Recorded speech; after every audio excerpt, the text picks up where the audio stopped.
இப்போ main assumption of VBT valence bond தியரியில என்னெல்லாம் மெயினான அசம்ஷன் அப்படின்னு பார்க்க போறோம். லிகாண்ட் மெட்டல் பாண்ட் வந்து எப்பயுமே வந்து பார்த்தீங்கன்னா கோவலண்ட் இன் நேச்சர்ல இருக்கும். ஏன்னா இது sharing of electrons between metal and ligand, மெட்டலுக்கும் லிகாண்டுக்கும் இடையில என்ன ஆகுது அப்படின்னா எலக்ட்ரான் ஷேர் ஆகுது. அதனால இது என்ன நேச்சர்ல இருக்குன்றாங்க, கோவலண்ட் நேச்சர்ல இருக்கும் அப்படின்னு சொல்றாங்க.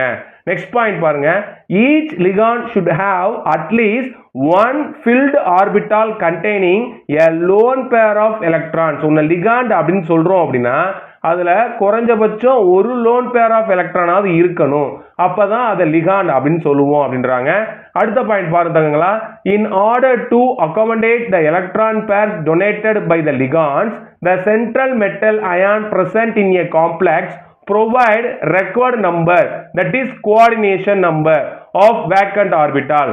என்ன சொல்றாங்க அப்படின்னா எத்தனை லிகாண்டோட அந்த மெட்டல் பாண்ட் பண்ணுன்றது எதை பொறுத்ததுன்னா அந்த மெட்டல் இருக்கக்கூடிய வேக்கண்ட் ஆர்பிட்டால பொறுத்தது.